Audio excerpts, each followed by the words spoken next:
Estaba de pie frente al pesado portón de madera noble de un chalet de lujo que conocía bien, en La Moraleja. El cansancio acumulado durante el vuelo a Madrid se desvaneció en un instante, reemplazado por una desolación incomprensible. Introduje la llave en la cerradura, la giré una vez, y luego otra, pero la puerta permaneció tan inamovible como la muralla de un castillo. Convencida de que no podía haberme equivocado, lo intenté de nuevo, pero el resultado fue el mismo. La puerta estaba cerrada con llave desde dentro. Una vaga inquietud comenzó a filtrarse en mi mente.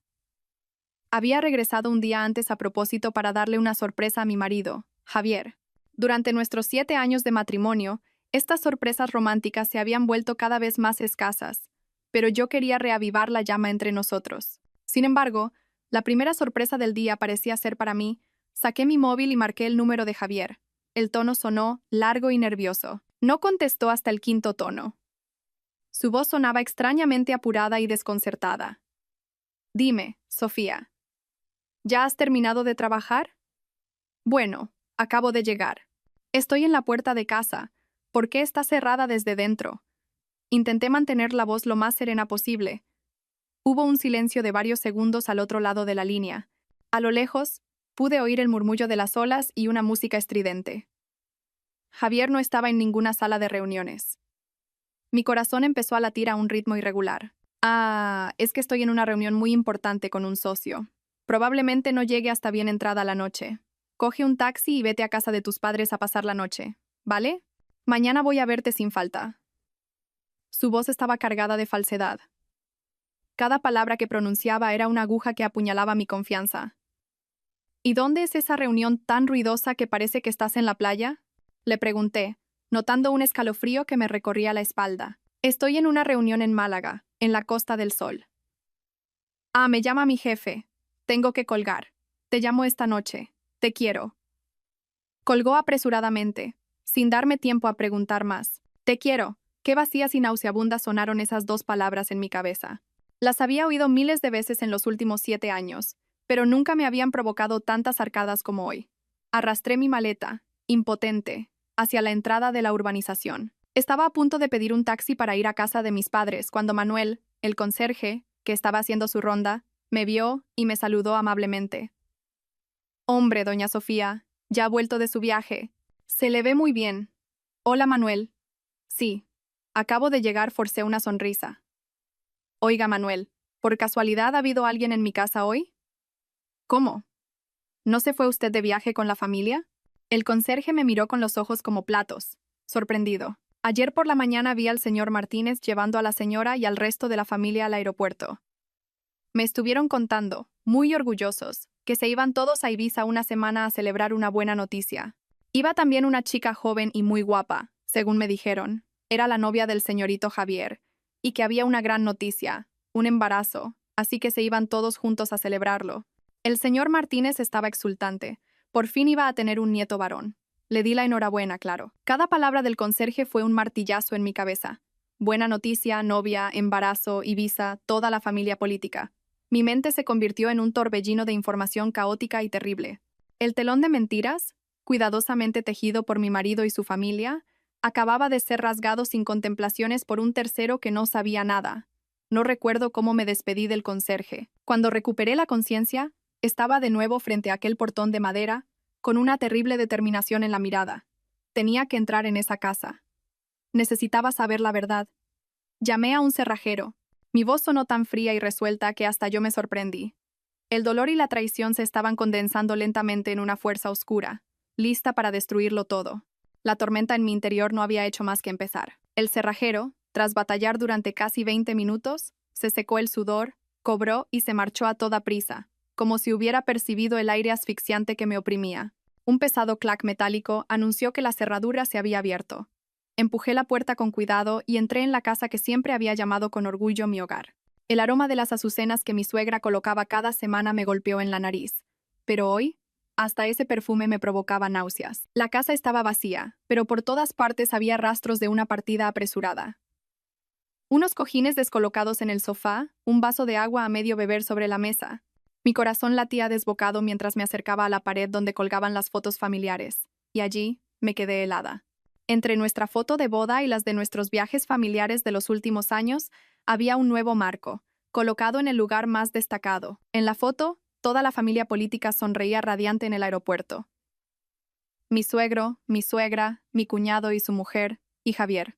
Él estaba en el centro, con una mano en el hombro de su madre y la otra rodeando la cintura de una joven desconocida. La mujer lucía una sonrisa triunfal, y un vestido fino dejaba ver claramente su vientre abultado. Parecían una familia perfecta, feliz y auténtica. Y yo, la esposa legal, no era más que una espectadora innecesaria, un estorbo. Un escalofrío me recorrió la espalda. Me tapé la boca con la mano para ahogar un sollozo. Tambaleándome, entré en el despacho de Javier, donde estaba el ordenador que compartíamos. Con los dedos temblorosos, introduje la contraseña. Nuestro aniversario de bodas. En cuanto se encendió la pantalla, lo primero que vi fue la confirmación de una reserva de un resort de 5 estrellas en Ibiza, reservado a nombre de Javier Martínez. Huéspedes: Javier Martínez. Lara Fuentes. Suite para parejas con vistas al mar. Duración: 1 semana. Una lágrima caliente rodó por fin por mi mejilla. Hice clic en la aplicación de la nube familiar compartida, ese espacio del que tanto presumía con mis amigas, mostrándoles nuestros momentos felices. Y entonces, el verdadero infierno se desplegó ante mis ojos. En una carpeta llamada Celebración Familiar en Ibiza, se estaban subiendo cientos de fotos. Javier dándole de comer a esa mujer. Mi suegra paseando por la playa de la mano con ella, con la misma mirada tierna con la que miraría a una hija. Mi suegro con la mano en el vientre de ella, sonriendo con satisfacción. Toda la familia brindando con copas de champán. Javier y esa tal Lara estaban sentados en la cabecera de la mesa. Estaban felices, se divertían, celebraban su traición hacia mí. En su mundo, yo había sido completamente borrada. Pasé las fotos una por una, sintiendo cómo mi corazón se desgarraba. Había un primer plano del rostro de Lara. Tenía una mirada afilada y una sonrisa, que pretendiendo ser inocente, resultaba provocadora. Era como si me estuviera mirando directamente, burlándose de mi estupidez y mi ignorancia. También había videos cortos, risas animadas, la voz de mi suegra llamando a Lara nuestra nueva nuera, la voz de Javier prometiendo que, en cuanto todo se arreglara, les daría a madre e hijo el lugar que les correspondía. Todo. Ese todo era yo, un obstáculo que debía ser eliminado de su camino hacia la felicidad, un problema que había que resolver. 7 años de amor, 7 años de dedicación, 7 años de sacrificio, todo se había reducido a esta horrible verdad. No solo me había traicionado mi compañero de vida, sino toda su familia, a quienes yo había respetado y querido como si fueran mis propios padres. Cerré la pantalla del portátil de un golpe. El sonido retumbó en el silencio. La verdad, cruel e innegable, se había revelado. Las lágrimas cesaron. En su lugar, desde lo más profundo de mi ser, comenzó a arder una violenta llama de odio. Si querían guerra, la tendrían. Una guerra en la que yo no sería la perdedora. Cuando el shock inicial pasó, un vacío aterrador se apoderó de mí. Me dejé caer en el frío suelo, apoyada contra la pared, con la mirada perdida en el vacío. Reconstruí todo en mi cabeza, buscando las señales que había pasado por alto, las frecuentes llamadas urgentes de Javier, sus viajes de negocios repentinos, los caros regalos que mi suegra presumía que un amigo le había hecho a Javier. Todo eran piezas de un elaborado fraude en el que yo había sido la única espectadora que no se había dado cuenta de nada. Con paso pesado, salí al balcón y respiré hondo el aire nocturno de Madrid. Las luces de la ciudad parpadeaban a lo lejos, pero para mí todo era de un gris ceniciento. En ese momento, vi a mi vecina del chalet de enfrente paseando a su perro. Al verme, me saludó con la mano. «Anda, Sofía, has vuelto. Pensé que te habías ido con la familia». Apenas pude esbozar una sonrisa torcida. Sí, tuve que volver antes por trabajo. La mujer se acercó y, con una expresión de apuro, bajó la voz. «Sofía, no te enfades por lo que te voy a decir. El otro día, antes de irse, tu suegra vino a mi casa y no paraba de presumir de la nueva novia de Javier, que si era guapa, encantadora y que además le iba a dar a la familia Martínez el ansiado heredero. Y me dijo que vuestro matrimonio llevaba mucho tiempo roto, que solo era cuestión de tiempo que acabarais en los tribunales. Me sentí fatal por ti al oírlo. En fin, sea como sea, mucho ánimo». Cada una de sus palabras fue como una cuchilla que cortó el último y fino hilo de paciencia que me quedaba. El vaso se había desbordado. No solo me habían engañado a mis espaldas, sino que se habían dedicado a denigrarme y humillarme públicamente. La mujer a la que tanto había respetado, mi suegra, Había estado pregonando que nuestro matrimonio estaba acabado mientras yo trabajaba hasta el agotamiento por lo que creía que era mi familia. Le di las gracias a mi vecina mecánicamente y volví a entrar. El dolor había desaparecido, y el corazón roto ya no existía. Solo quedaba una razón fría como el hielo. No me habían dejado ninguna salida, así que yo tampoco tenía por qué guardarles el más mínimo respeto. Mi primera acción fue comprobar mi estado financiero. Abrí la aplicación del banco en el móvil. En la cuenta conjunta, donde habíamos acumulado más de 350 euros durante 7 años, solo quedaban unos cientos de euros. El historial de transacciones estaba lleno de grandes retiradas y transferencias realizadas en los últimos 2 meses, todas hechas en los días en que yo estaba de viaje. La beneficiaria era un nombre desconocido, Lara Fuentes. Pero la cosa no acababa ahí. Revisé las tarjetas de crédito. El límite de la tarjeta de Javier estaba casi agotado con cargos de marcas de lujo, restaurantes caros y costosos gastos de viaje. Estaba financiando su doble vida con nuestro dinero, con mi sangre y mi sudor. La ira alcanzó su punto álgido. No solo me habían sido infiel, me habían estafado a la cara. Pretendían despojarme de todo lo que tenía y luego echarme a la calle con las manos vacías. Un temblor de desprecio y odio me recorrió el cuerpo. No iba a dejar que se salieran con la suya. Me senté en el escritorio del despacho y abrí mi portátil. Mis dedos se movían rápidos y decididos sobre el teclado. Comencé a buscar información sobre abogados especialistas en divorcios y procedimientos legales para la protección de bienes. El dolor se había transformado en acción. Las lágrimas habían dado paso a un plan de venganza meticuloso y cruel. Me habían enseñado una valiosa lección sobre la traición. Ahora era mi turno de enseñarles una lección sobre las consecuencias. La noche cayó por completo sobre Madrid, pero no pude pegar ojo. El espacioso chalet se había convertido en una fría prisión. No podía soportar estar allí ni un segundo más. Metí algo de ropa y, lo más importante, todos los documentos relevantes en una pequeña maleta. Antes de irme, eché un último vistazo a la casa. Nuestra foto de boda, colgada en la pared, parecía burlarse de mí. Sin dudarlo un instante, la descolgué y la tiré a la basura. Tenía que romper con todo. Definitivamente. Conduje sin rumbo, mientras las lágrimas caían sin cesar. Finalmente, el coche se detuvo en el único lugar en el que podía pensar en ese momento, la casa de mis padres. Mi madre se quedó horrorizada al ver mi aspecto miserable en mitad de la noche. Me abrazó con fuerza y me preguntó con preocupación: «Sofía, ¿qué ha pasado? ¿Estás bien? ¿Dónde está Javier?» No pude decir nada. Solo lloré en el cálido abrazo de mi madre. Mi padre salió de su estudio y su expresión se endureció al verme. Habiendo trabajado toda su vida como abogado y habiendo visto todo tipo de personas y casos, supo al instante que algo grave había ocurrido. «Entra en casa, hija. Cuéntanoslo todo con calma». La voz de mi padre era grave y cálida, y tenía un extraño poder tranquilizador. Bajo la luz amarilla del salón, les conté toda la historia.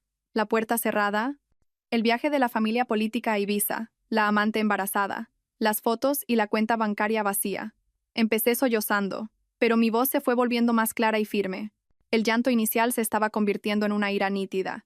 Cuando terminé, mi madre temblaba de rabia. «Dios mío, ¿cómo puede existir gente tan desvergonzada? ¿Toda una familia engañando a mi hija? Pobre Sofía mía, ¿cuánto has debido de sufrir?», dijo llorando mientras me abrazaba. Mi padre no dijo nada. Se sentó en su sillón, con las manos entrelazadas y la mirada afilada. Su silencio era más aterrador que 1000 reprimendas. Cuando terminé mi relato, abrió lentamente la boca, y cada palabra fue una sentencia. «Hija, escúchame con atención. Primero, ya has llorado y sufrido suficiente. A partir de este momento tienes que ser fuerte. Tú no has hecho nada malo. Los que han obrado mal son ellos. No puedes derrumbarte», asentí, secándome las lágrimas a toda prisa.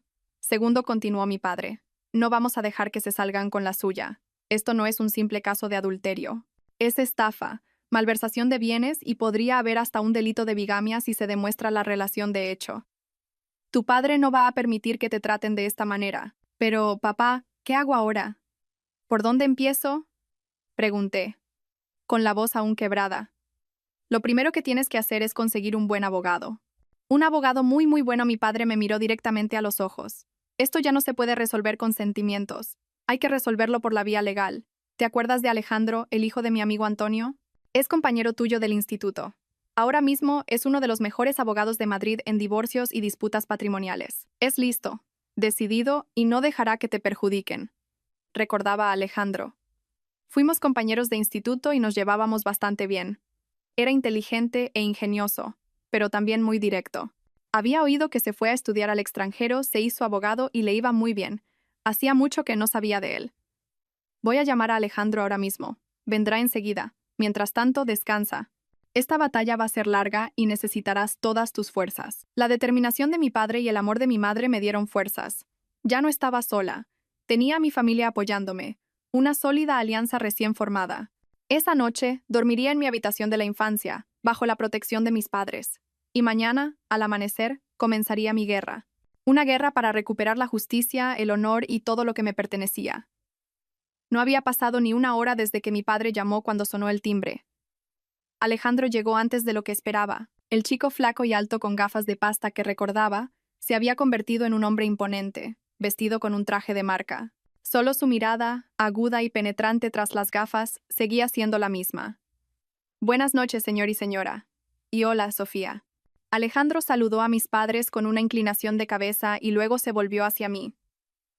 Por un instante vi un destello de compasión en sus ojos, pero rápidamente fue reemplazado por la concentración de un profesional. Tu padre me ha puesto al corriente. Sofía, vamos directos al grano. No es momento de lamentarse, es momento de actuar. Necesito que me cuentes toda la historia, con el mayor detalle posible, sin omitir nada. Sentada frente a Alejandro, le conté todo de nuevo. Esta vez, sin lágrimas ni sollozos, solo un relato claro y frío. Le enseñé las fotos, la confirmación de la reserva y las capturas de pantalla que había hecho del extracto bancario. Mi padre se sentó a nuestro lado, añadiendo algunos detalles desde su perspectiva de veterano abogado. Mientras hablaba, Alejandro tecleaba rápidamente en su tableta. Cuanto más oía, más seria se ponía su expresión. Cuando terminé, levantó la cabeza. Su mirada era tan afilada como un bisturí. La situación es más grave de lo que pensaba, dijo Alejandro sin rodeos. Esto no es una simple demanda de divorcio por adulterio. Es un caso de estafa organizada. Lo planearon todo meticulosamente para quedarse con tu patrimonio. Pero cometieron un error fatal. Fueron demasiado arrogantes. Y dejaron demasiadas pruebas. Alejandro giró la pantalla de su tableta hacia mí. En ella había un mapa mental claramente dibujado. Esta es nuestra estrategia. Atacaremos por 3 frentes. Primero, el adulterio y el incumplimiento unilateral del deber de fidelidad conyugal. Las fotos, los videos, el testimonio del vecino y los correos de la reserva son más que suficientes. Podemos presentar una querella por cohabitación con otra persona manteniendo una relación análoga a la conyugal, lo que podría acarrear consecuencias penales. Mi corazón latió con fuerza. Consecuencias penales. Nunca había pensado en llevar a Javier a ese extremo. Pero entonces recordé la imagen de él abrazando a su amante, la de su familia sonriendo radiante sobre mi dolor, y cualquier atisbo de duda se desvaneció. Segundo, continuó Alejandro, y lo más importante, el frente financiero. Tenemos que demostrar que Javier ha desviado bienes gananciales, malversado fondos, e incluso la posibilidad de que haya falsificado tu firma para obtener préstamos. Dijiste que es el director de la empresa familiar, ¿verdad? Necesitamos toda la información sobre esa empresa. Exigiremos una auditoría independiente. Sospecho que ha utilizado dinero de la empresa para comprarle una casa o un coche a esa mujer. ¿Y cómo vamos a conseguir esa información? Pregunté, preocupada. Justo en ese momento, volvió a sonar el timbre. Mi madre abrió, y quien entró fue mi primo Miguel. Iba de paisano, pero su porte y su forma de andar no ocultaban su profesión de policía. Tío, he venido en cuanto me has llamado, dijo Miguel mirándome con preocupación. ¿Estás bien? Sí, estoy bien, negué con la cabeza. Primo, justo a tiempo. Necesitamos tu ayuda, dijo mi padre, explicándole la situación a Miguel. Al oírlo, la cara de mi primo se endureció. Me dio una palmada en el hombro y se dirigió a Alejandro. ¿En qué puedo ayudar? Dígame, necesitamos su ayuda. Y mucho, dijo Alejandro con una sonrisa calculadora. Primero, investigue la identidad de una tal Lara Fuentes. Me da que esta mujer no es trigo limpio. Segundo, compruebe todas las transacciones inmobiliarias y de vehículos a nombre de Javier Martínez o de esta mujer en los últimos 2 años. Y tercero, si es posible, sonsaque algo de información a algún empleado del departamento de contabilidad de la empresa de los Martínez. Miguel asintió sin dudarlo. De acuerdo, esto es un asunto de familia. En 24 horas tendrá la información preliminar. Las infidelidades de Javier Martínez no hace falta ni investigarlas. Siempre ha tenido fama de mujeriego. Solo mi prima Sofía, la pobre, no se había dado cuenta. Las palabras de mi primo fueron otra daga en mi corazón, pero una necesaria para hacerme reaccionar. Y el tercer ataque, concluyó Alejandro, es el golpe psicológico. Actuaremos de forma rápida y por sorpresa, sin darles tiempo a reaccionar. Mientras ellos se divierten en Ibiza, nosotros montaremos una trampa perfecta en Madrid. Cuando vuelvan no les quedará nada. Esa noche, la luz del salón de mis padres permaneció encendida hasta altas horas. Se había convertido en un centro de mando de operaciones. Mi padre, un abogado experimentado, era el asesor estratégico. Alejandro, el comandante en jefe que planeaba cada movimiento con precisión. Mi primo Miguel, el equipo de reconocimiento que recopilaba información. Y yo, la víctima doliente, me había convertido en el arma secreta de esta guerra. El fuego del odio que ardía en mi interior ya no era para consumirme a mí misma, sino para iluminar el camino del contraataque que se avecinaba. A la mañana siguiente, mientras revisaba unos documentos con Alejandro y mi padre, sonó mi teléfono. Era Javier. Sentí un vuelco en el corazón y una oleada de náuseas. Miré a Alejandro en busca de ayuda. Él me hizo un gesto para que me calmara y me susurró al oído. Cógelo. Actúa. Eres la esposa preocupada. No levantes ni la más mínima sospecha. Si puedes llorar, mejor. Alarga la llamada y pon en manos libres. Respiré hondo, controlando mis emociones. Deslicé el dedo para contestar y puse una voz deliberadamente temblorosa. Hola, cariño. Mi amor, ¿estabas durmiendo? Perdona, ayer estuve tan liado que no pude volver a llamarte. La voz de Javier al otro lado de la línea seguía siendo dulce, perfectamente hipócrita. No pasa nada, empecé a sollozar. Estaba preocupada por ti. ¿No estás agotado con tanta reunión? Cuídate mucho. Alejandro levantó el pulgar, indicándome que lo estaba haciendo muy bien. Estoy bien, no te preocupes. Ya casi he terminado. Creo que en un par de días podré estar contigo. Mintió sin pestañear. Estás en casa de tus padres, ¿verdad? Sí, aquí estoy. Me daba miedo estar sola en casa, continué con mi actuación, añadiendo un toque de fragilidad y dependencia, como solía hacer con él. Oye, cariño, ayer miré nuestra cuenta conjunta, y creo que hay algún problema. Ha salido muchísimo dinero, estoy preocupada. Lancé el anzuelo. Hubo un silencio de varios segundos. Podía imaginar su cara de pánico. Ah, eso. Es dinero que he usado para una gran inversión. Quería darte una sorpresa cuando volviera. No te preocupes. Pronto volverá duplicado o triplicado. Mi mujer no tiene por qué preocuparse de nada. ¡Qué alivio! Pensaba que había pasado algo malo. Bueno, pues trabaja mucho. No te molesto más. Te quiero. En cuanto colgué, sentí que se me iban todas las fuerzas, como si hubiera librado una batalla. Fingir delante de quien me había traicionado, decirle te quiero a quien odiaba hasta la médula. La sensación era peor que una tortura. Perfecto, Alejandro me dio una palmada en el hombro. Ha empezado a mentir para cubrir el tema del dinero. Eso demuestra que tiene algo que ocultar. Pensará que sigues confiando ciegamente en él. Esa es nuestra ventaja. ¿Se confiará? Mi padre asintió. Ahora lo más importante es que vuelvas a ese chalet. Su ordenador personal, los papeles de su caja fuerte, ahí estarán las pruebas más importantes. Pero, ¿cómo voy a ir? No quiero estar sola allí. La sola idea de volver a ese lugar lleno de mentiras me daba escalofríos.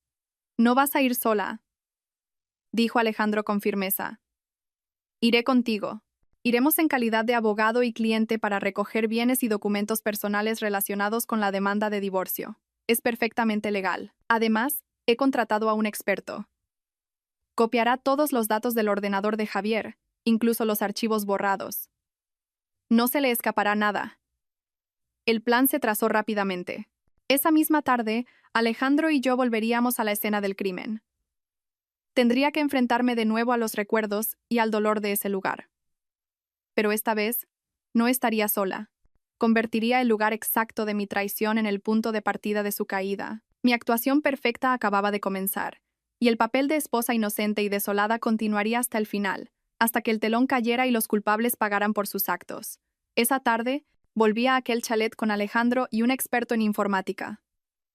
El aire en el interior seguía siendo tan frío y asfixiante como la noche anterior. Mientras el experto copiaba los datos del ordenador de Javier, Alejandro y yo registramos su despacho con cuidado. Detrás de un cuadro encontramos una pequeña caja fuerte. ¿Sabes la contraseña?, preguntó Alejandro. Negué con la cabeza, pero de repente, una combinación de números me vino a la mente. El cumpleaños de su amante. Recordaba haberlo visto en algún documento del ordenador. Lo introduje con los dedos temblorosos.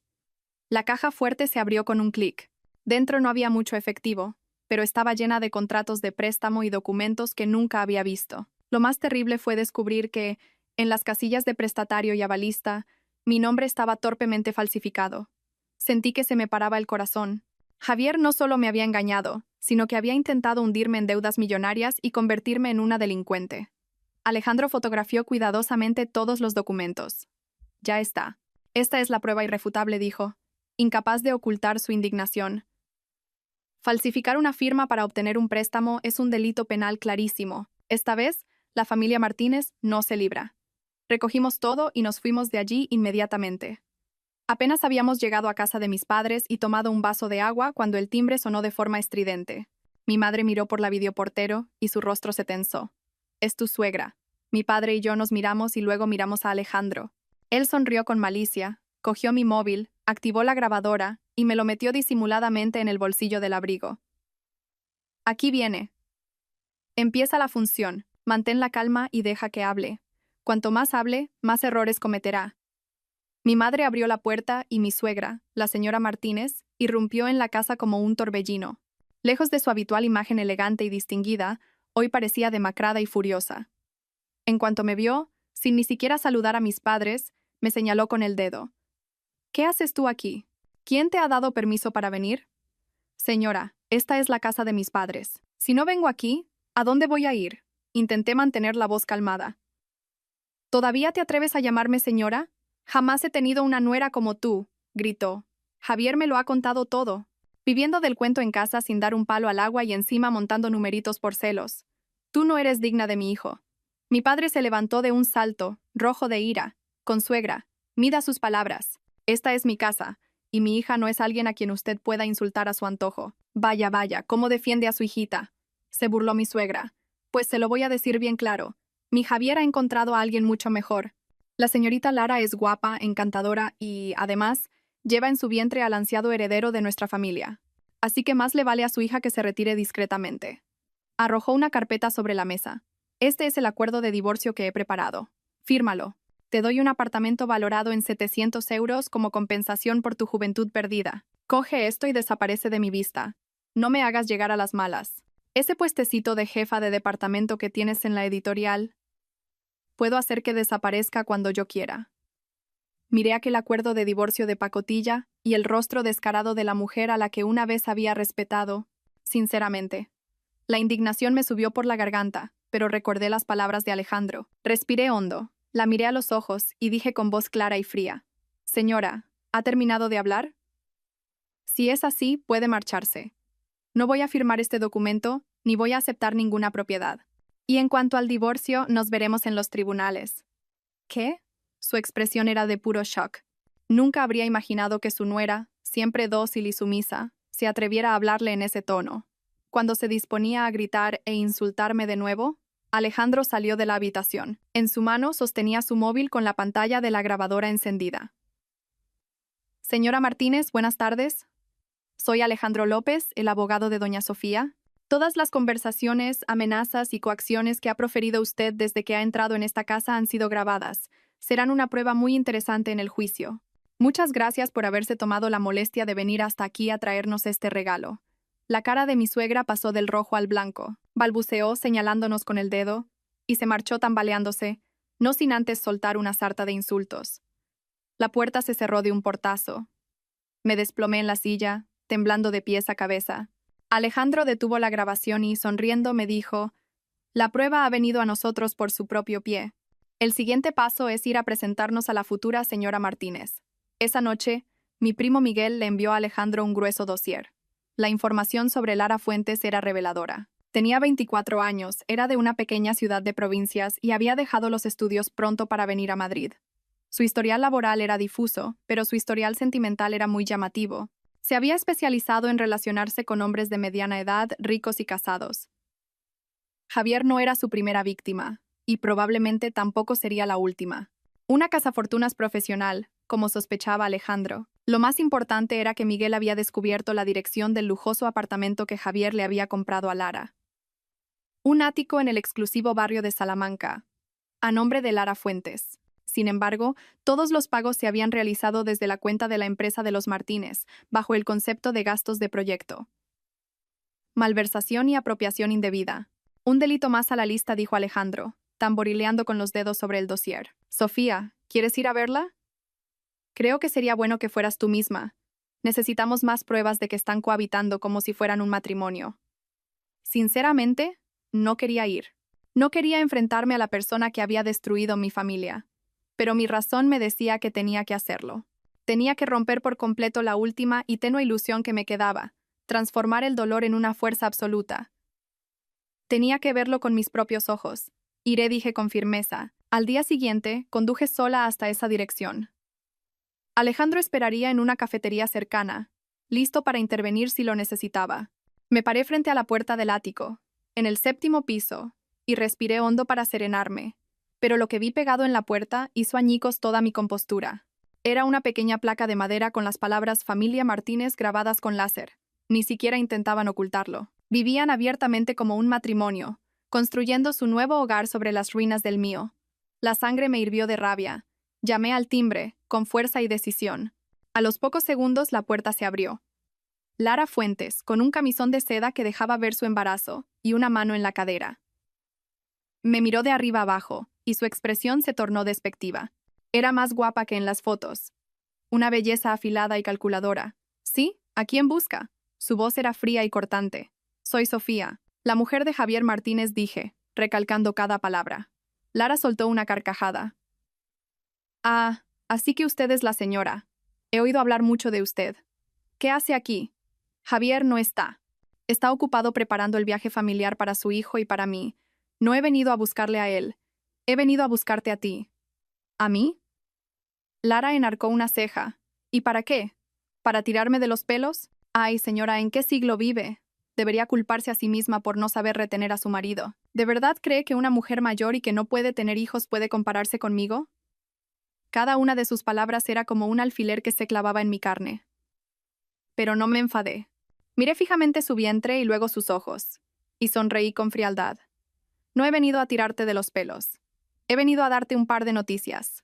La primera es que Javier Martínez y yo seguimos legalmente casados. Que tú y él conviváis así, públicamente, puede ser constitutivo de delito. Esta placa de Familia Martínez será una prueba excelente. La expresión arrogante de Lara se tensó ligeramente. La segunda, continué, es que este piso se compró con dinero malversado de la empresa. Pronto, las autoridades vendrán a registrarlo. Como titular de la propiedad, no creo que pueda evitar verse implicada. ¿Pero qué tonterías estás diciendo? Lara empezó a balbucear.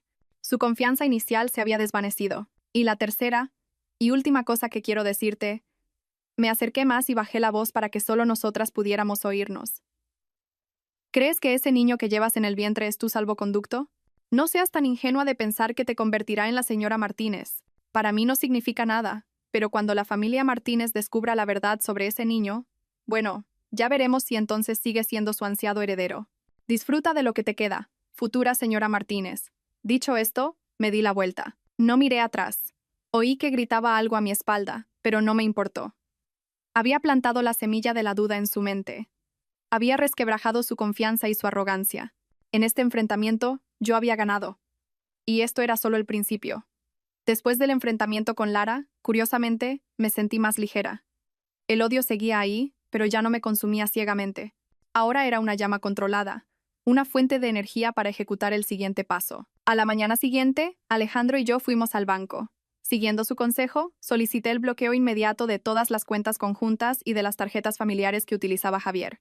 Al principio, el empleado del banco dudó, pero cuando Alejandro presentó el certificado de matrimonio y las pruebas de la ocultación de bienes por parte de Javier, colaboraron rápidamente.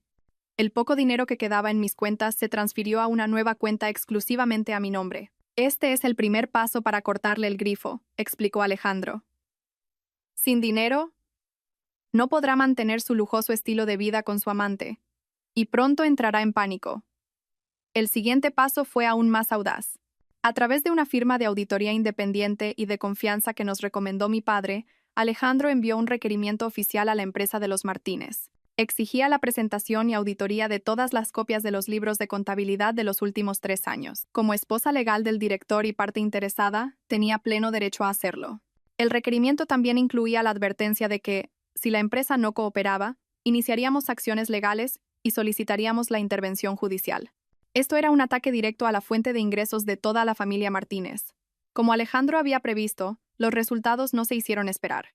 Esa tarde, mientras estaba en la editorial resolviendo mis asuntos pendientes, mi teléfono no paraba de sonar. Era Javier.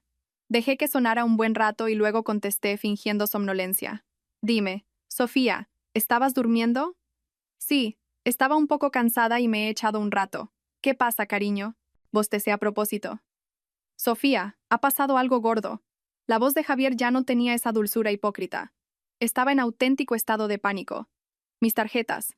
Todas mis tarjetas están bloqueadas. No puedo sacar dinero ni pagar nada. Comprueba si tu cuenta está bien. Qué raro, fingí sorpresa. A ver, voy a mirar. Ostras, nuestra cuenta conjunta también está bloqueada. A lo mejor ha habido un error en el banco, cariño. O quizás ha habido algún problema con esa inversión que hiciste y lo han bloqueado temporalmente para comprobarlo. Le devolví hábilmente la pelota de la responsabilidad. Hubo un silencio al otro lado. Seguro que estaba sudando frío. La gran inversión que se había inventado ahora se volvía contra él. Seguro que es eso, dijo Javier con voz preocupada. Llamaré al banco a ver qué me dicen. Oye, Sofía, y hoy ha venido una firma de auditoría a la empresa pidiendo los libros. ¿No habrás sido tú? ¿Una auditoría? No tenía ni idea, respondí con inocencia. Será una auditoría rutinaria o algo así, nuestra empresa es de fiar. No te preocupes tanto y disfruta del viaje. Yo me encargo de todo en casa. Colgué y esbocé una sonrisa fría. Yo me encargo de todo. Sí, me encargaría de ti y de tu familia con mucho esmero. Cortaría vuestros tentáculos uno por uno hasta que os ahogarais en el pantano de mentiras y codicia que vosotros mismos habíais creado. El primer contraataque había sido un éxito rotundo. Ahora tocaba observar cómo el pez que había picado el anzuelo se retorcía. Durante los días siguientes, Javier no paró de llamar. A veces intentaba engatusarme con palabras dulces. Otras me exigía explicaciones enfadado, pero yo siempre interpreté a la perfección mi papel de esposa inocente y ajena a todo. Mientras tanto, en Madrid, nuestra maquinaria de venganza funcionaba de manera fluida y despiadada. Una noche, Alejandro me llamó con voz urgente. Sofía, noticias frescas. Javier Martínez está intentando empadronar a sus padres y a su hermano y cuñada en vuestro chalet. Sentí un vuelco en el corazón. ¿Para qué? ¿Para qué va a ser? Para legalizar su titularidad sobre la casa, la voz de Alejandro era cortante.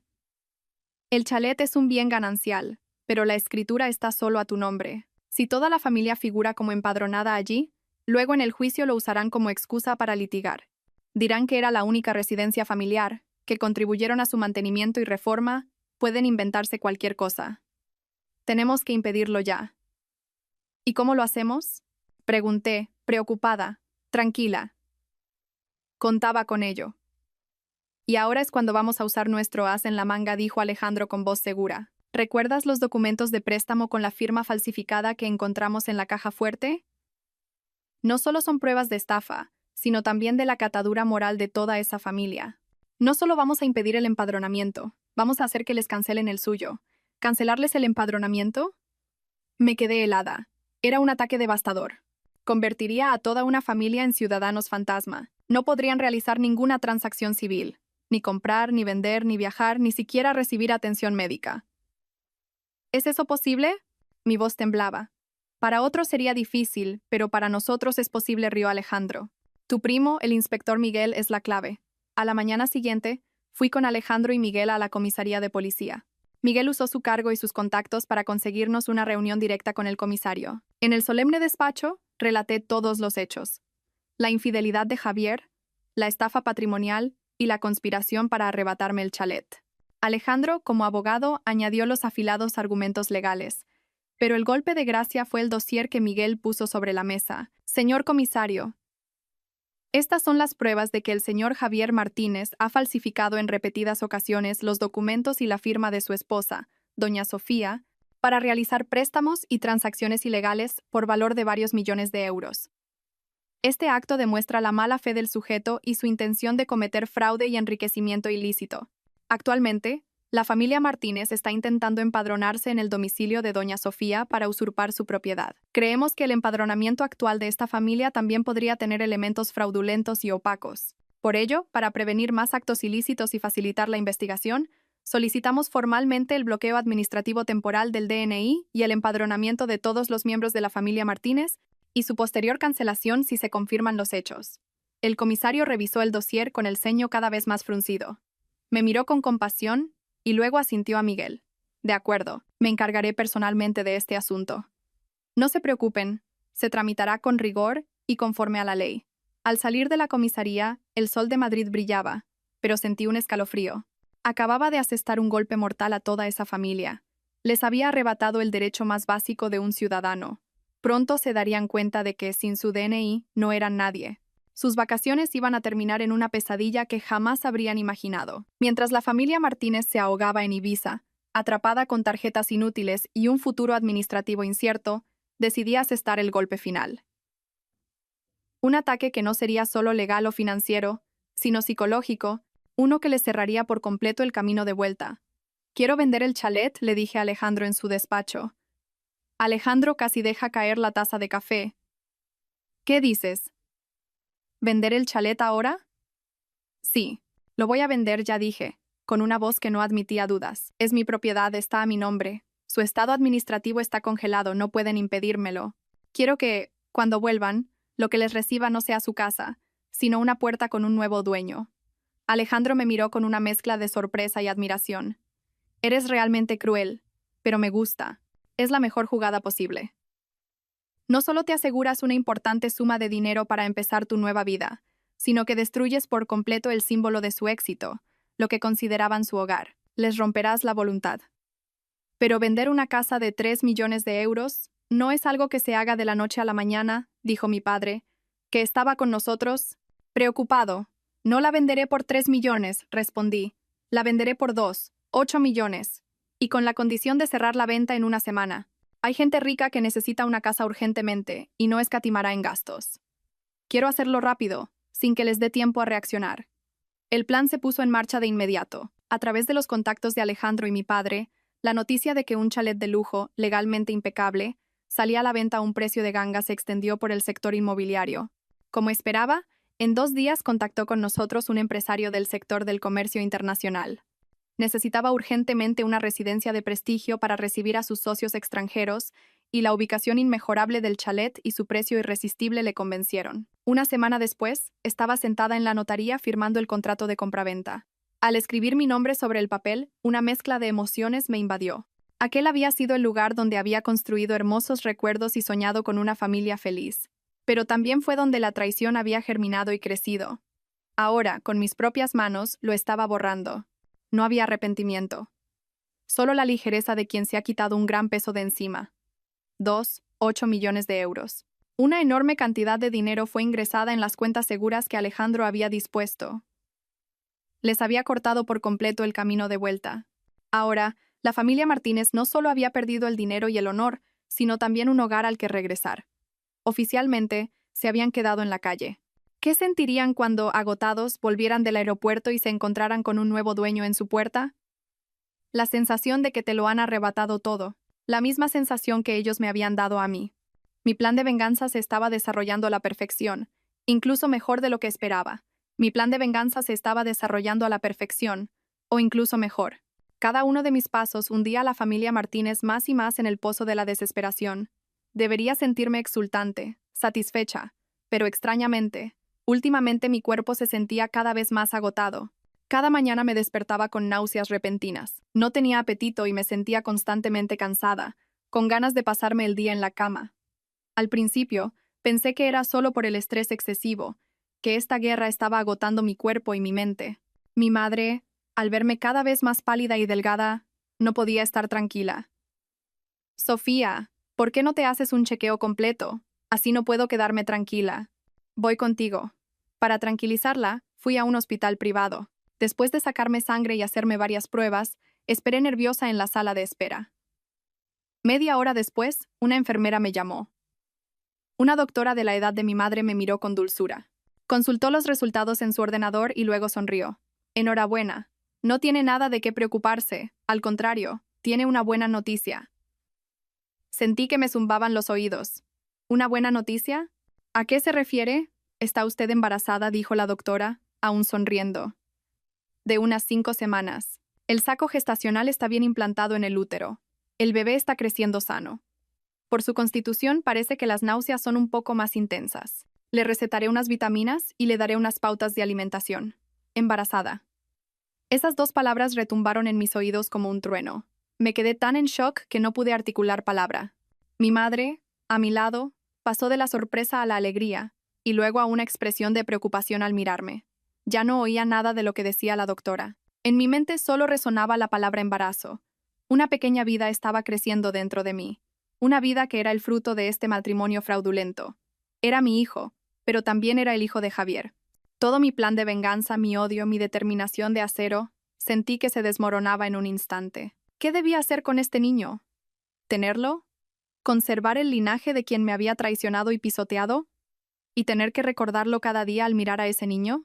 Pero si lo interrumpía, un escalofrío me recorrió el cuerpo. Era mi hijo, mi sangre y mi carne. No podía ser tan cruel. Salí del hospital como un autómata. Mi mano apretaba inconscientemente la ecografía con un pequeño punto negro, un punto diminuto, pero con un peso de 1000 toneladas que lo cambiaba todo. Mi guerra se había vuelto mucho más compleja de lo que jamás había imaginado. Ya no luchaba solo por mí. Ahora tenía que decidir el destino de una vida inocente. El camino que tenía por delante se había vuelto, de repente, más incierto y oscuro que nunca. Los días posteriores a saber que estaba embarazada fueron los peores. Me encerré en mi habitación, sin querer ver a nadie, ni siquiera a mis padres. El conflicto interno me estaba destrozando. Por un lado, mi instinto maternal afloraba, queriendo proteger a esa pequeña vida en mi vientre.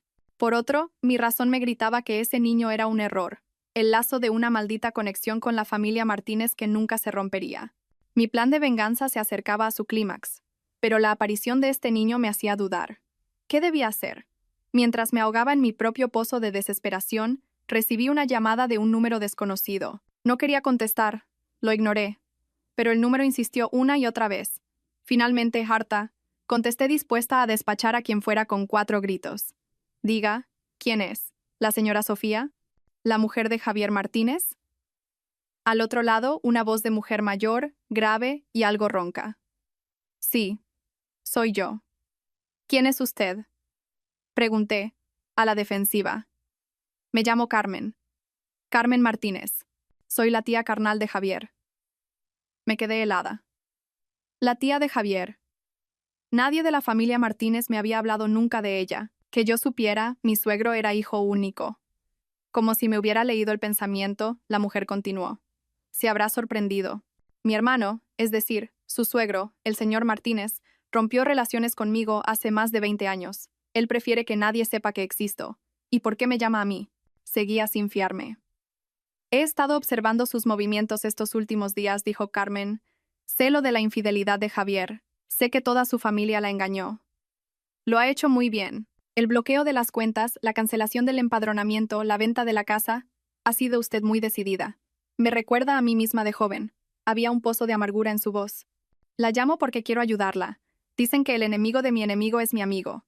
Y usted y yo tenemos un enemigo común, la familia de mi hermano. ¿Y por qué debería fiarme de usted? No le pido que se fíe de mí ahora mismo. Primero veámonos, dijo. Tengo algo muy interesante que enseñarle, algo que hará que la familia Martínez no pueda volver a levantar cabeza. La espero esta noche a las 8 en una cafetería llamada El Refugio, en la calle Serrano. Dicho esto, colgó. Me quedé sentada, aturdida. Mi mente era un caos. Una tía carnal con la que no se hablaban en 20 años aparecía de repente para ayudarme en mi venganza. Era demasiado extraño, pero en esta situación ya no tenía nada que perder. Decidí ir a verla. A las 8 en punto, llegué a la cafetería El Refugio, un pequeño local escondido en una calle tranquila. Carmen ya estaba sentada en una mesa al fondo. Parecía tener unos 60 años, con el pelo canoso, pero su mirada seguía siendo afilada, y desprendía una mezcla de fortaleza y experiencia. No se parecía en nada a mi suegro. En cuanto me senté, fue directa al grano. Puso un viejo maletín de cuero sobre la mesa. Aquí dentro están todos los documentos originales del Grupo Martínez, dijo. La empresa que fundé junto a mi hermano, pero cuando empezó a ir bien, Él me echó con artimañas y se quedó con todas mis acciones. Aquí dentro está la prueba de cómo evadió impuestos. Creó empresas fantasma para desviar fondos y malversó dinero para amasar la fortuna que tiene hoy. En shock, fui pasando los documentos uno por uno.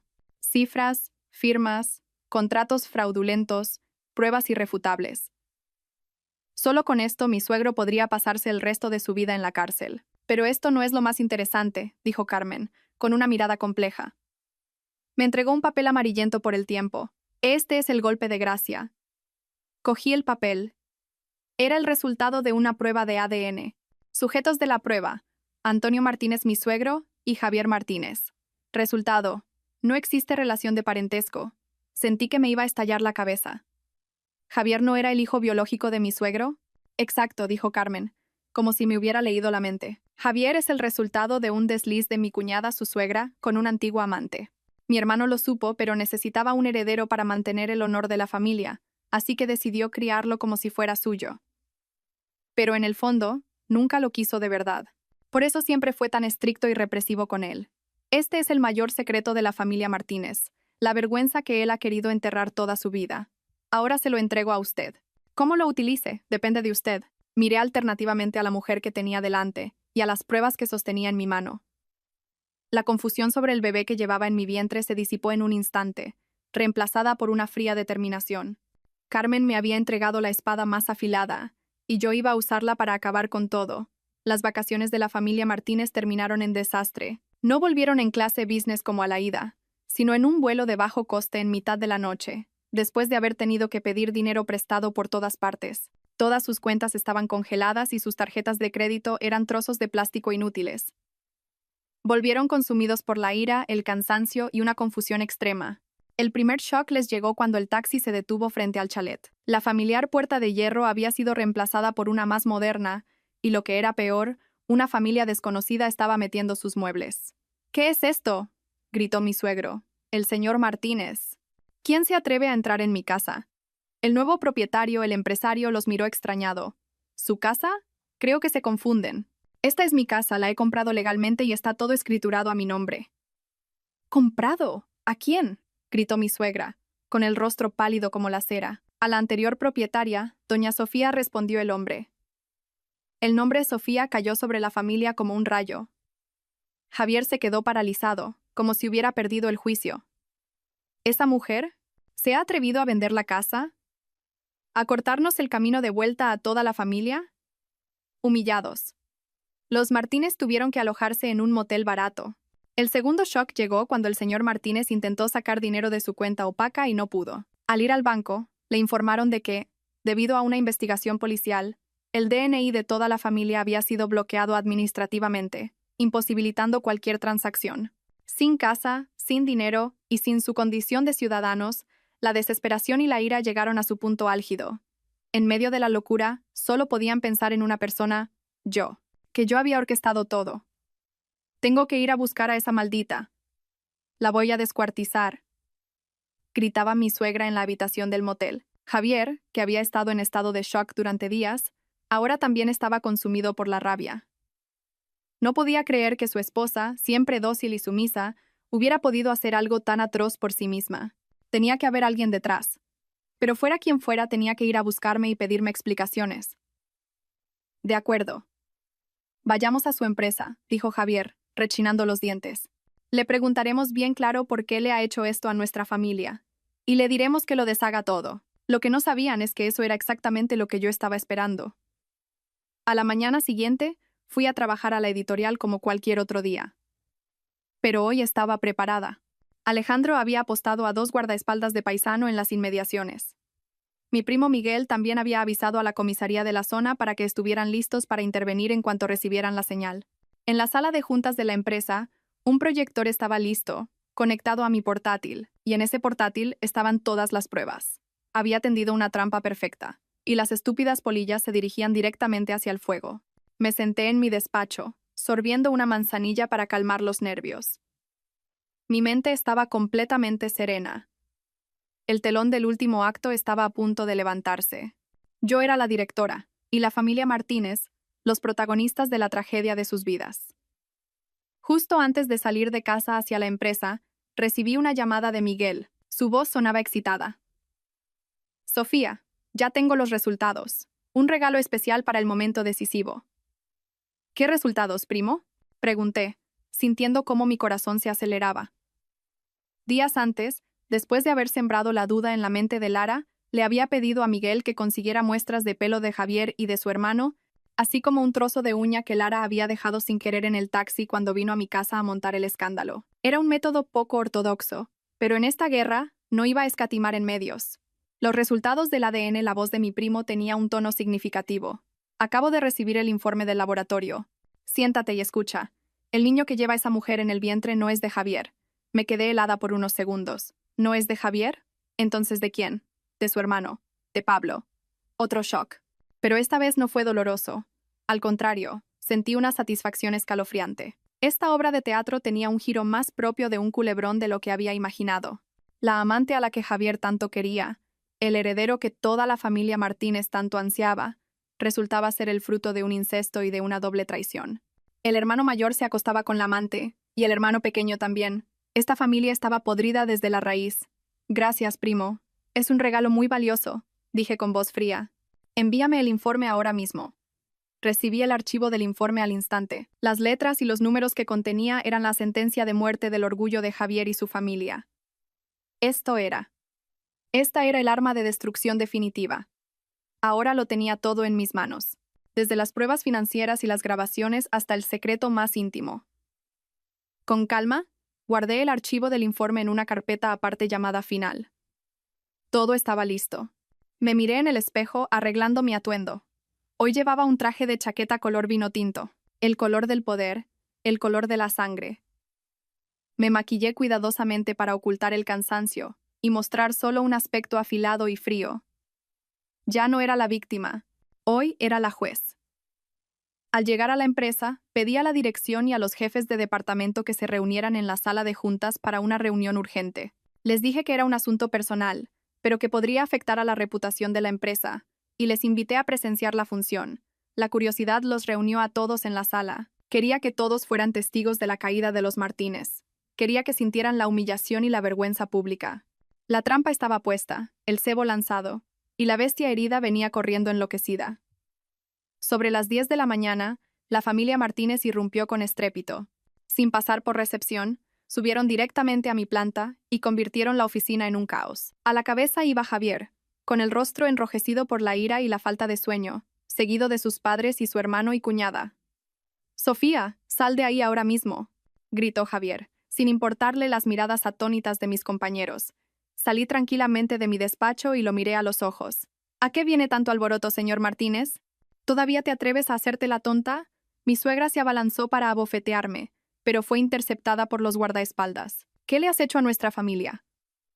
¿Por qué se ha vendido la casa? ¿Por qué están bloqueadas las cuentas? ¿Por qué nos han cancelado el empadronamiento?» Sonreí suavemente. Creo que esas preguntas es mejor que las tratemos en la sala de juntas. Aquí hay demasiada gente. Además, casualmente, tengo algo que me gustaría enseñarles. Dicho esto, entré en la sala de juntas, donde los directivos y mis compañeros ya estaban sentados. Los Martínez, aunque recelosos, me siguieron en tropel para aclarar las cosas. Una vez que todos estuvieron sentados, cogí el mando del proyector y subí al estrado. La puerta de la sala de juntas se cerró. «Familia Martínez, bienvenidos», comencé. Mi voz resonó en la sala. Les he reunido hoy aquí para presentarles una pequeña obra de teatro protagonizada por su propia familia. El título de la obra es Traición. La pantalla del proyector se iluminó. La primera imagen era una colección de fotos de Javier y Lara en Ibiza, en actitud cariñosa. Un murmullo recorrió la sala y la cara de Javier se puso blanca como el papel. Primer acto. Adulterio, dije con voz monótona. El señor Javier Martínez, durante su matrimonio legal conmigo, mantuvo una relación pública con la señorita Lara Fuentes y la dejó embarazada. Toda la familia Martínez, con conocimiento de este hecho, lo consintió, lo ocultó e incluso lo celebró con alegría. Pulsé el siguiente botón. La pantalla cambió a los extractos bancarios y los contratos de préstamo con mi firma falsificada. Segundo acto. Estafa. El señor Javier Martínez malversó fondos de la empresa, desvió bienes gananciales y falsificó mi firma para obtener préstamos por valor de varios millones de euros. Es imposible que el presidente, El señor Antonio Martínez no supiera nada de esto. Mi suegro se levantó de un salto. Tú, ¿cómo te atreves a difamarme? ¿Difamarle? Reí con frialdad. Entonces escuchemos esta grabación. La voz de mi suegra sonó nítida por los altavoces. Fírmalo. Te doy un apartamento valorado en 700 euros como compensación. No me hagas llegar a las malas. Ese puestecito de jefa de departamento que tienes en la editorial, puedo hacer que desaparezca cuando yo quiera. Toda la sala contuvo la respiración. Mi suegra se tambaleó y se dejó caer en la silla, sin una gota de sangre en el rostro. Y ahora, el plato fuerte, dije, fijando mi mirada en Javier. Estabas muy orgulloso de tu futuro hijo, ¿verdad? El ansiado heredero de los Martínez. Volví a pulsar el botón. En la pantalla apareció el informe de ADN. Leí en voz alta. Palabra por palabra. Resultado de la prueba de ADN entre el señor Pablo Martínez y el feto de la señorita Lara Fuentes. Conclusión. Se establece la relación de parentesco. Toda la familia Martínez se quedó petrificada. Javier miró a su hermano fijamente, su expresión pasando de la incredulidad a la locura, mientras que la mujer de su hermano se desmayaba en el acto. Pero aún no hemos terminado, dije con una voz gélida. Queda un último secreto, un secreto que el señor presidente Antonio Martínez ha guardado durante décadas. Proyecté el viejo resultado de la prueba de ADN que me había dado Carmen. Señor Javier Martínez, ese hijo al que su padre siempre reprimió y trató con dureza, en realidad no es su hijo biológico. Fue la gota que colmó el vaso. Javier se derrumbó por completo. Gritó como un animal herido y se abalanzó sobre mí para estrangularme. Te voy a matar. Pero antes de que sus manos me alcanzaran, la puerta de la sala se abrió de par en par. La policía irrumpió. Todos quietos. Miguel iba a la cabeza y le puso fríamente las esposas a Javier. Javier Martínez queda detenido por intento de agresión. Señor Antonio Martínez, señora, señor Pablo Martínez, tendrán que acompañarnos a comisaría por presuntos delitos de estafa, malversación, difamación y complicidad en adulterio. Toda la familia Martínez fue sacada a la fuerza, bajo la mirada atónita de los empleados de la empresa. La obra había terminado. Mientras los veía alejarse, inconscientemente, me llevé la mano al vientre. La tormenta había pasado, y yo era la única superviviente. El incidente en la editorial estalló como una bomba. Un vídeo de la confrontación, grabado a escondidas por uno de mis compañeros, se filtró de alguna manera en las redes sociales. De la noche a la mañana, mi historia se convirtió en el centro de todas las conversaciones. Los principales periódicos digitales no tardaron en publicar titulares. Jefa de departamento de una editorial destapa la infidelidad, la estafa y los sorprendentes secretos de cuna de la familia de su marido, de un conocido empresario. La tormenta mediática fue tremenda, pero esta vez, en lugar de engullirme, me impulsó. La opinión pública estaba casi al 100% de mi lado. Me llamaban la Rosa de Acero, elogiando mi inteligencia, mi fortaleza y mi determinación. La gente estaba indignada con el comportamiento de la familia Martínez, condenando la crueldad de Javier, el descaro de mi suegra y la corrupción de toda una familia. Los foros de mujeres ardían, tomando mi historia como un ejemplo de cómo defenderse en un matrimonio. En el ojo del huracán, opté por el silencio. Pedí una excedencia larga y volví a casa de mis padres, evitando toda la atención mediática. Lo único que me importaba ahora era la pequeña vida que crecía en mi interior. Esa noche estaba sentada en el salón con mis padres.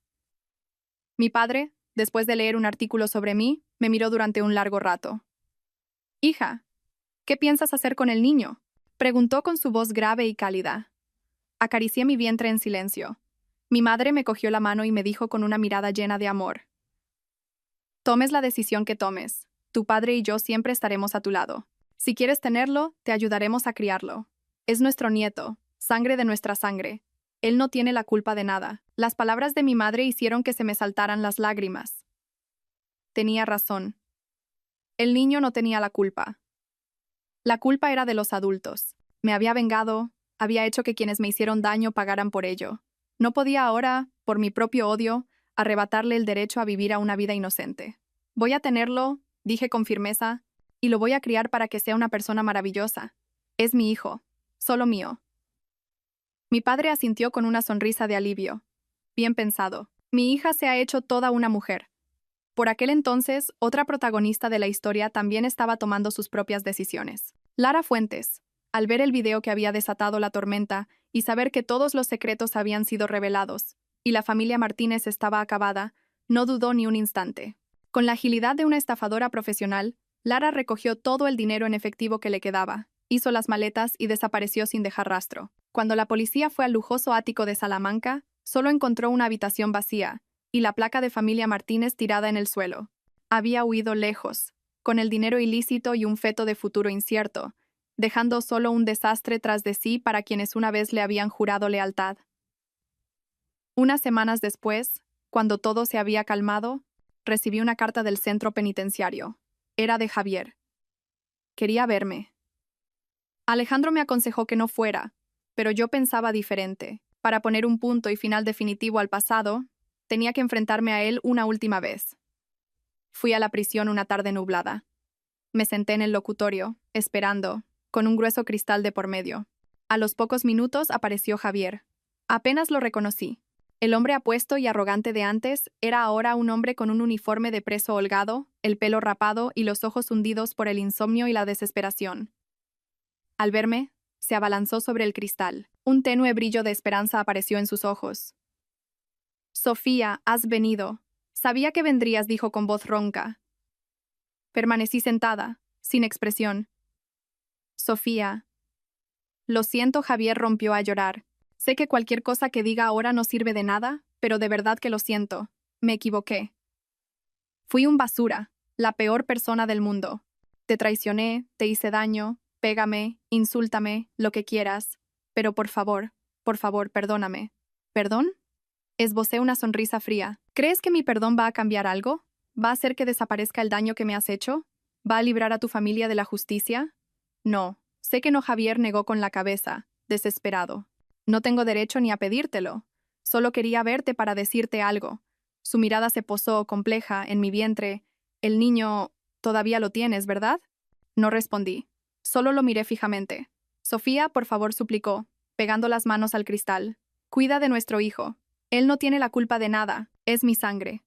Por favor, dame la oportunidad de ser su padre. Aunque sea desde la cárcel. Cuando salga, trabajaré como una bestia toda mi vida para compensaros a los dos. Mi hijo, le corregí con voz gélida. Este niño es mi hijo. No tiene nada que ver contigo ni con la familia Martínez. Javier se quedó helado, pero luego asintió con amargura. Sí, tu hijo. Mientras lo cuides, me doy por satisfecho. Dudó un momento, y luego, bajando la voz como si susurrara, añadió, hay una cosa más que tengo que decirte. Mi tía. Ten cuidado con esa mujer. Con Carmen. Fruncí el ceño. Esa mujer no es tan simple como crees, dijo Javier. Había terror en sus ojos. Odia a nuestra familia, a mi padre. No te ayudó por bondad, sino por sus propios intereses. Su crueldad va más allá de lo que puedas imaginar. Ten cuidado, Sofía. No te conviertas en su próxima pieza de ajedrez. Justo cuando terminó de hablar, el tiempo de visita se acabó. Mientras los guardias se lo llevaban, Javier no paraba de girarse para mirarme, murmurando las palabras «ten cuidado».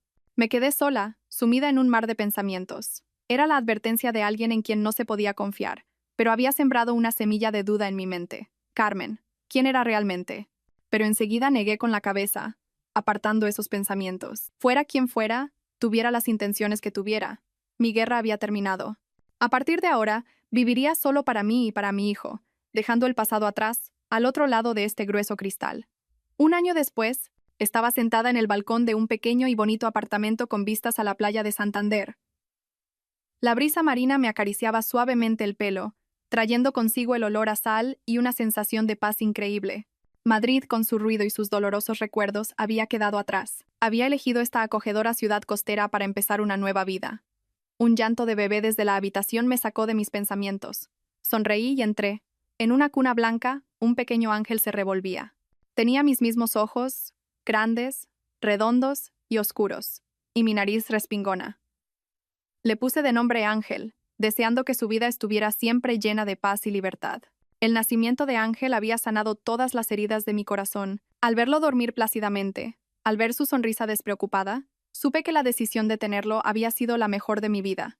Después de la tormenta, rehice mi vida con el dinero de la venta del chalet. Una parte la ahorré, otra la invertí en unos terrenos en la costa de Cantabria, y el resto lo utilicé para escribir. Volqué todo mi corazón, mi dolor, mi rabia, mi fortaleza y mi viaje de autodescubrimiento en un libro. Lo titulé Renacer de las cenizas. Inesperadamente, tuvo un éxito arrollador.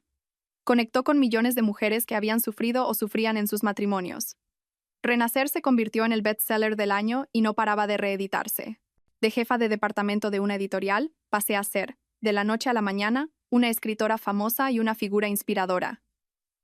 Con los ingresos de los derechos de autor y las ventas, cumplí otro sueño. Fundé una pequeña fundación benéfica llamada Luz Propia, dedicada a ayudar a mujeres en situación de vulnerabilidad, víctimas de violencia de género y desigualdad, ofreciéndoles asistencia legal, apoyo psicológico y ayuda económica. La fundación creció día a día, convirtiéndose en un pilar para muchas vidas rotas. En cuanto a la familia Martínez, pagaron un precio muy alto. El señor Martínez fue condenado a 15 años de prisión por evasión fiscal, malversación y numerosos otros cargos. El grupo Martínez quebró y todos sus bienes fueron embargados para pagar las deudas. Javier fue condenado a 5 años por estafa, complicidad en adulterio e intento de agresión. Su hermano Pablo recibió una sentencia con suspensión de pena. La señora Martínez, tras el shock, perdió la razón. La otrora espléndida familia se había derrumbado por completo. Ya no me importaban. Mi vida ahora eran Ángel, mis libros y la Fundación Luz Propia, y en esa sencillez había encontrado la paz y el sentido de mi vida. La Fundación Luz Propia organizó un evento benéfico en un resort de la costa cántabra. Como fundadora, estaba ocupada saludando a los patrocinadores e invitados. Ángel, que acababa de cumplir 1 año, estaba en brazos de mi madre, que no se separaba de él. El niño era la estrella del evento. Todos lo mimaban y le hacían carantoñas. Mientras hablaba con unos invitados, oí una voz familiar a mi espalda. «Sofía, ¿eres tú?» Me giré y vi a un hombre alto, de rostro amable y aspecto intelectual, con gafas, que me sonreía. Me quedé un momento en blanco hasta que lo reconocí. «David, ¿eres tú?» «Sí, soy yo, Río. No esperaba encontrarte aquí. He leído tu libro. Es increíble. Y también he oído tu historia. Ha sido muy fuerte, admirable». David era un antiguo compañero de la universidad. Siempre había sido un chico tímido y bueno, que me ayudaba en silencio con los estudios. Perdimos el contacto después de graduarnos, y ¿quién me iba a decir que nos reencontraríamos aquí, años después? Ahora era arquitecto y estaba en la zona por un nuevo proyecto de un resort, y al enterarse del evento de la fundación, había decidido asistir. Hablamos durante mucho rato, de la vida, de cómo habíamos cambiado. David tenía una conversación muy amena. La mirada con la que nos miraba a Ángel y a mí era siempre cálida y sincera. No hurgó en mi doloroso pasado. Solo escuchó en silencio y empatizó conmigo. Esa noche, mientras acostaba a Ángel, recibí un mensaje de un número desconocido. «Soy Javier. Parece que voy a salir pronto en libertad condicional. ¿Podrías enviarme una foto del niño? Lo echo mucho de menos». Leí el mensaje sin inmutarme y lo borré en silencio. Para mí, ese hombre ya estaba muerto. Unos días después, David vino a visitarnos a casa. No trajo flores ni regalos caros. En su lugar, le regaló a Ángel una pequeña y bonita maqueta de una casa de madera que había hecho él mismo. Al niño le encantó su nuevo juguete y no lo soltaba. David se sentó en el suelo y jugó con él con paciencia. La escena era cálida y pacífica. Levantó la cabeza, me miró y sonrió con dulzura. «Sofía, sé que quizás es pronto, pero si a ti te parece bien, ¿podría venir a visitaros a menudo?» Lo miré, y luego miré a Ángel, que reía a carcajadas. Sentí como una cálida corriente se abría paso en mi corazón, helado durante tanto tiempo. Sonreí y asentí. Una nueva mañana estaba amaneciendo en la hermosa ciudad costera. Una mañana sin tormentas, solo con la luz dorada del sol, el azul del mar y la esperanza de una felicidad nueva, completa y merecida.